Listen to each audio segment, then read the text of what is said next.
Olá a todos e a todas, sejam mais uma vez muito bem-vindos e bem-vindas a mais um encontro, a mais uma aula da disciplina de Socioantropologia.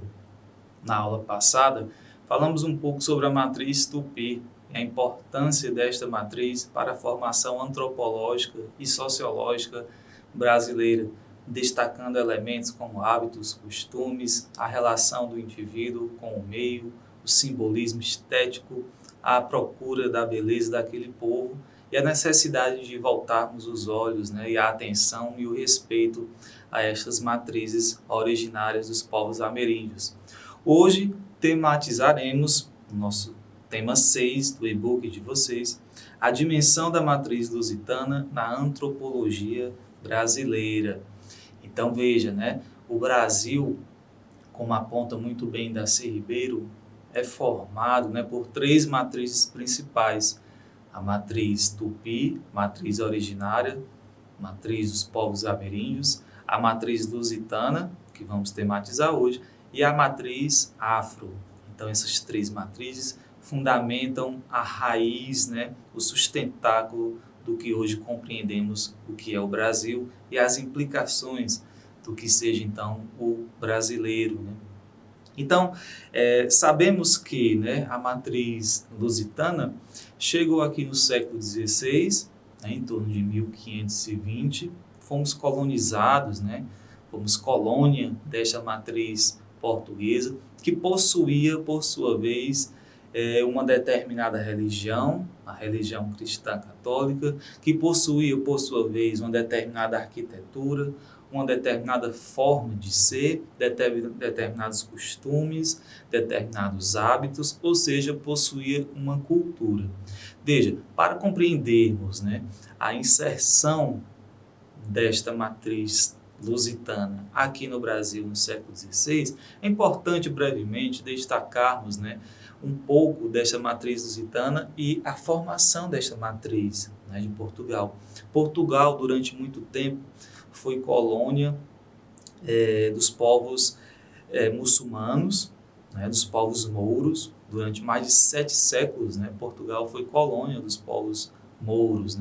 E havia uma certa convivência, uma certa tolerância religiosa entre os portugueses e os muçulmanos. E os portugueses, digamos assim, incorporaram muitos traços da cultura oriental, muitos traços dessa cultura muçulmana, como a arquitetura, os azulejos, que vocês devem saber, conhecer, os azulejos portugueses, a estrutura das ruas, as vielas portuguesas. Quem já teve a oportunidade de ir para Portugal ou para algumas cidades brasileiras, é perceptível esta arquitetura portuguesa presente ainda hoje aqui no Brasil e ainda hoje também em Portugal. Para além dessa arquitetura, herdou-se também dos povos mouros, uma forma mais sentimental de tratar o outro, uma forma mais emotiva de tratar o outro. Alguns costumes, a culinária, a gastronomia também impactou a formação de Portugal, e todas essas influências que Portugal sofreu durante sua colonização pelos mouros, anteriormente pelos romanos, daí veio a herança da religião cristã católica. Desta formação portuguesa, veio-se então para o Brasil alguns elementos, como por exemplo a arquitetura, como por exemplo a gastronomia e alguns hábitos, alguns costumes, como por exemplo também a religião. Tá certo? Eu vou, depois dessa breve introdução, e já destacando aí alguns elementos desta matriz lusitana, da formação desta matriz lusitana, eu vou agora ler uma passagem que vocês podem acompanhar aí, uma passagem do Chico Buarque, que está aí para vocês observarem, que também está no seu e-book, que diz o seguinte: Fado Tropical é o título dessa passagem. Ó, musa do meu fado, ó, minha mãe gentil, te deixo consternado no 1º abril, mas não ser tão ingrata, não esquece quem te amou, e em tua densa mata se perdeu e se encontrou. Aí está esta terra, ainda vai cumprir seu ideal, ainda vai tornar-se um imenso Portugal. Com avanças na caatinga, alecrins no canavial, licores na moringa, um vinho tropical. E a linda mulata com rendas do Alentejo, de quem numa bravata arrebata um beijo.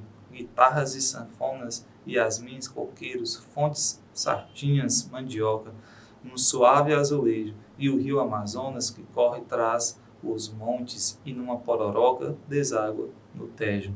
É uma passagem, né, do Chico Buarque, né, chamado Fado Tropical, que nos insere, né, dentro desse contexto que estamos tematizando, que é a matriz lusitana. Então veja, né, os portugueses deixaram aqui alguns costumes, alguns hábitos, e deixaram também, né, uma herança desta colonização que impactou diretamente a população indígena, né, os povos indígenas que aqui estavam, os povos que eram imensos, né, tribos. O Darcy Ribeiro, por exemplo, coloca que a população indígena do século XVI aqui no Brasil era superior a 2 milhões, né, de pessoas, 2 milhões de pessoas. Era superior à própria população de Portugal.